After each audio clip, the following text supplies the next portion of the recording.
Hi, this is Nicole Kupchik, and I'm here with my 10 Minute Tidbits show. Today, I'm here with Kathleen Vollman, who is an amazing clinical nurse specialist from Michigan. Hi. She hails from Michigan. Yeah. We're both Midwesterners. Yes. I hail from Indiana. Oh, there we go. Our states touch each other, so it's goofy. Anyway, okay.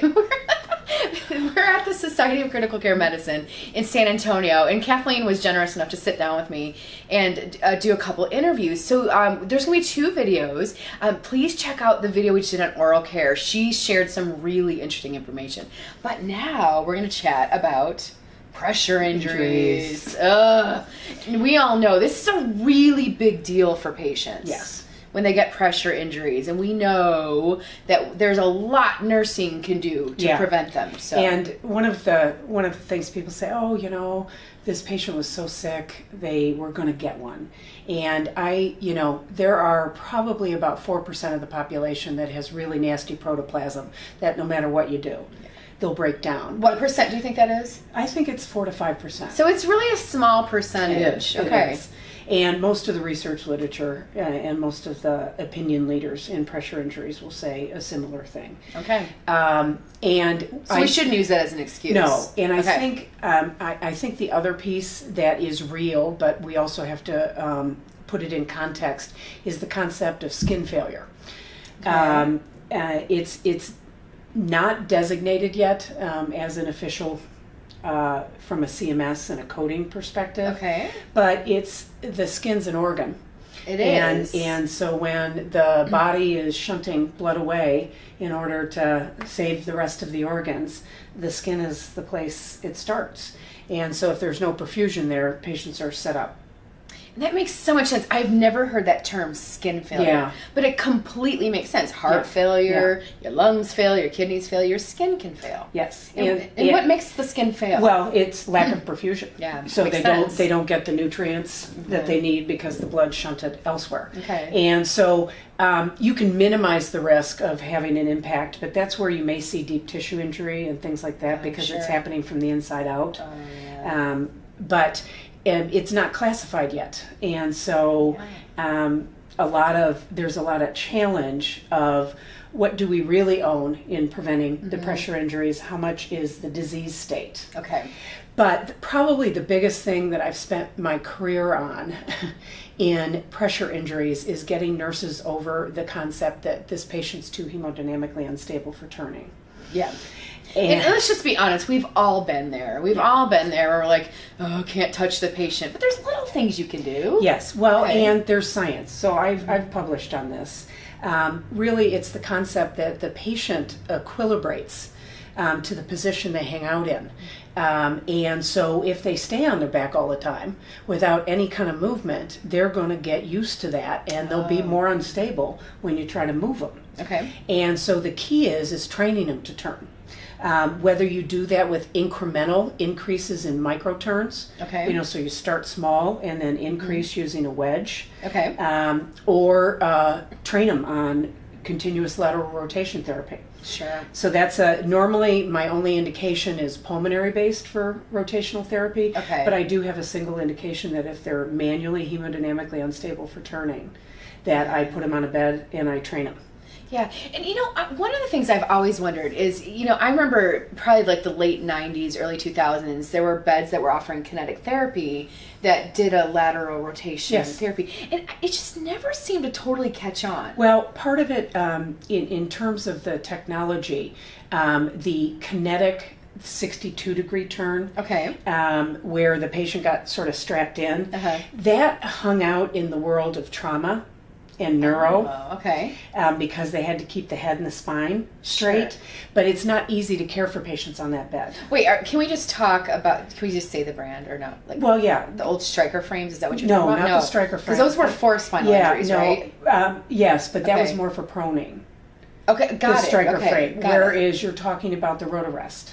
Oh, sure. Gosh, we use that. Yeah, so the rotarest. Okay. Mm-hmm. And so what happened is the industry said nurses have an easier time with air, and the patient's skin has an easier time with air.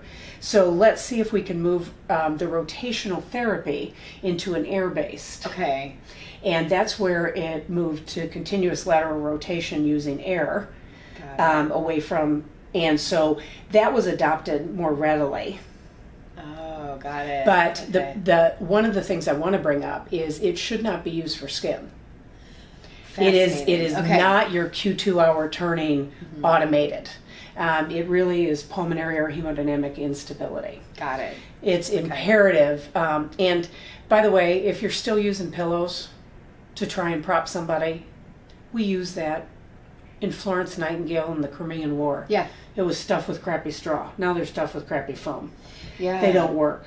Yeah, but I'm going to bet, if I were to poll everyone out there who's watching this, I'm going to bet most of us still use pillows. I would say 60 to 70%, because when I've been at national meetings like the NTI, where I've polled the audience, that's what we're using. Pretty much what I'm getting. 60 so what to should 70. we use instead? Foam okay, wedges. Like wedges. And don't make the original mistake I did. Okay, let's hear it, because you need to learn from us, because we've had our share of things we do differently. I brought in a longer wedge, a single wedge. And the problem is, and maybe we can show it, with the longer wedge, the wedge is actually sitting on the sacrum. The wedge is sitting on the sacrum, so you're not offloading. Oh, yeah. And so you really need two wedges, one that's the upper back and one that's the iliac crest down, so that you are truly offloading the sacrum. Okay, I think that's a really good learning tip right here. Well, and the exciting piece is with those two wedges, you could do an outcome measurement. You can put your hand in there and see if they're offloaded. Okay. So you can do a measurement of your own turn. But the sad part is, in critical care, based on the research, there was a study looking at 566 hours of observation over an 8-hour period, every 15 minutes, to determine the percentage of which patients were turned every 2 hours. Take a guess. Oh, how many patients, what percentage of patients were turned every 2 hours? Yeah. It's going to be low, because I can guarantee, it's 25%. 2.7. 2.7%. And so they returned less frequent. And 50% of the patients never moved in a 6 to 8 hour period. We have a problem, and I can guarantee you. There is a psychological principle. We all believe we're better than we are. So I can almost guarantee you're thinking, God, that's not my unit. That's not my practice. It's so true. And what I would do is, one of the first ways to start to change it is to do a blind observation. Get your charge nurse or yourself, every half hour walk around and just do a tick mark of the position the patient's in. And in an 8-hour shift, you can get a percentage of how well your unit does it. Because the likelihood that you're ever going to early mobilize a patient, if you're not even turning them, not good. And all of that plays a role in keeping the skin intact. Wow. Okay, this is fascinating. Absolutely fascinating. And let me just ask too. And I'm kind of putting you on the spot a little bit, but where did this whole Q2 hour come from? It actually it came from dumbest thing, it came right? from pig studies. From pig studies. Well, I had heard a rumor that, because I went to the old Florence Nightingale. Well, and actually, that's the first rumor. Okay. Is that she rounded the wards every 2 hours. Yes. Yeah. So that's the first rumor. Because they actually told us that. Second, and the second one was the pig studies. So really, where is the science even behind turning every Q2? It should probably be more frequent. Well, right? I would say we have large studies, but not in acute care, in long-term care, that have shown if you're on a viscoelastic mattress, so that's a heat-conformable foam kind of mattress, that they were able to show a difference at Q4 from Q2 on a standard mattress. But the problem is they still had pressure injuries. So what they didn't study was Q2 on a viscoelastic, which was a challenge with the methodology of that study. So we still don't have that answer. But some patients require it more frequently. But the thing is, it's not just pressure relief. And so that's why I tend to call prevention programs eliminating hospital-acquired skin injuries and not pressure injury prevention. Because the minute you say the word pressure, where does everybody's head go? I'm thinking big gaping. Straight to the butt. And to the offloading. Oh, absolutely. Yeah, and so the shear, the friction, the moisture, all of those components that play a huge role in injury don't get addressed. Oh, see. That's a really good point. And I can guarantee you, if you're not using any type of turn and position system inside your bed, on your bed that takes the shear hit for the patient. Okay. Also prevents you from getting injured. So we really should be using these things built into our beds. So, and I have on top of the bed. I'm gonna be honest. Can you come help me we need to stop doing that and use our beds to help us. Well, and the thing is there's technology available now, and we're only supposed to lift 35 pounds. So you 35, me 35. Yeah. Does anybody have a 70-pound patient? Yeah, ever? Yeah. And so you're dragging. So you're causing the shear, but you're also causing injury to yourself. We are the only discipline that believes 100 pounds is light. 100 pounds is nothing. See? But it is. It is, though. You're right. But if I had a 100-pound patient, I'd be like, I could do this myself. That's right. Yeah, and so a lot of young nurses, because they haven't hurt themselves, but where the injury data is coming from is the repetitive motion, and the repetitive motion is in bed mobility. Yeah. It's the boosting, the turning, the boosting, the turning. And I think the boosting too, it's just, because we do two motions in once. Like we'll go up and to the side. Yeah. And it's like, and I always I'm really strict about that because I've hurt my back before. And I'm always strict about up, then over. But we really should be using our beds. We're lifting. We should be using turn and position devices. Yeah. Some overhead. Some have air in them that make it easy. Can we just say the brands of some? Well, Sage has a turn and position system that's been studied in peer review literature. Right. And then Sundance has something. And I think Malencrop Malecki picked up Sundance. I think. But these are devices that basically it's something you really it's easy to get under the patient, right? Oh yeah, and it stays there. Yeah, and then because you can it's easily breathable. Move them around. So it integrates with the mattress, so it doesn't impact the air of the mattress or the pressure reduction of the mattress. Okay, so that's the exciting piece. Okay. All right, the last thing I want to talk about, so you've got something very innovative that's about to be published. Yes, we're excited about this. And actually it's because we actually presented it at all the national meetings, the WOCN group, the critical care group, the safe patient handling group, and this concept of we have to stop silo approach responses. Okay. To improvement initiatives. So it's called cross-cutting approach. Okay. To where if I do a single solution, so let me give you an example of a single solution. The dressing on the sacrum to reduce shear. Mm-hmm. That impacts skin. It doesn't benefit the caregiver in moving the patient. Okay. It doesn't affect other parts of the skin. Sure. It's a single solution for that piece. For that area. Mm-hmm. So for me, a more comprehensive solution would be like a turn and position system that would take the shear for the entire body, would create caregiver safety in patient movement, and it would help me achieve a turn and position.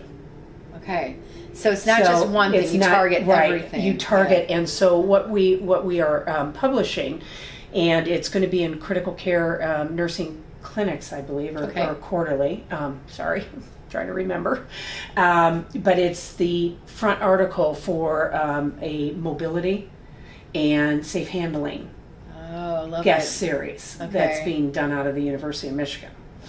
And Michigan, there's so many amazing things happening in Michigan. Yeah, we're doing now. some cool stuff. They are from a state level. And so the message really is if you're in a room and you're talking about solutions for the skin, the safe patient handling people need to be there, the patient mobility people need to be there, and the falls people need to be there. Yeah. So that when we come up with solutions, we come up with comprehensive solutions. And one of the hospitals I worked at, I was running a bariatric surgery program for a short period of time, and they had a safe patient handling committee. And I was always so impressed because it was so multi-professional. We had experts that understood body mechanics and moving, and they looked at every single case of a nurse that was injured and put a dollar amount on that. Oh yeah. I mean, it's phenomenal when you've got a nurse that's out for 6 months. Well, and nursing assistants rank second in the country for all musculoskeletal injury, and we rank 6th. RNs rank 6. So we've got to protect ourselves, protect our colleagues, and really and work smarter. think about this, guys.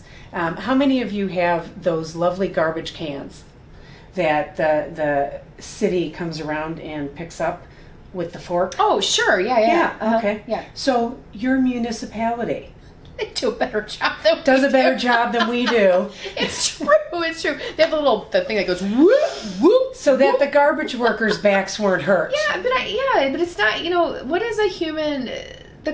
You all know who have back injuries. Your quality of life is definitely affected with back injuries. Well, and most audiences, when I ask them, how many of you are working with musculoskeletal injuries that you believe happened on your job, and I get 60 to 70% of the audience raising their hand. Yeah, and then the next question I ask, how many of you have reported it? And I get about 3 people raising their hand. Yeah. So the other thing is we're not going to be able to tell our organizations that we have a problem unless we start documenting it.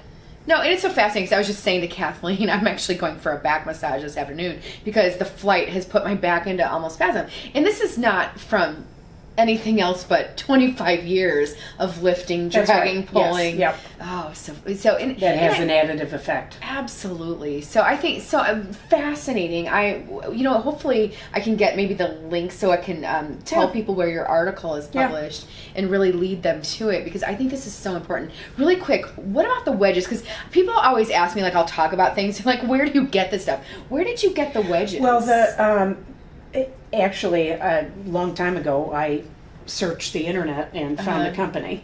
Now, some of the wedges are integrated with the turn and position systems, so got it. They come as a part of it. So it's a one comprehensive solution for in-bed mobility. Oh, nice. So there are actually medical companies that you can get this stuff from. I know because when we had some wedges made about 10 years ago, and we had to go to find a special company that made a material that you could wipe down and and I had found a company, this was in the 90s, that had a hospital grade cover on it that you could wipe down and all of that. Oh, okay. Well, it's good to know that there are products out there. So, Kathleen, I have to say, if you're listening to this and you've never met her or never heard her or been to a presentation, please go, because you have really blazed the way in nursing and really showing like what we do matters. It absolutely matters. And all of us went into practice to save lives and to make a difference. And I think if we focus and reprioritize some of these fundamental care practices that now have sufficient evidence to them and take pride in that, we can show a huge difference in our patients' lives. Yeah, I think that it is. Thank you for everything you've done. You're amazing. Well, thank you. I absolutely adore her and love her. So anyway, so this is Kathleen Vollman. I'm Nicole Kupchik, and this is 10 Minute Tidbits.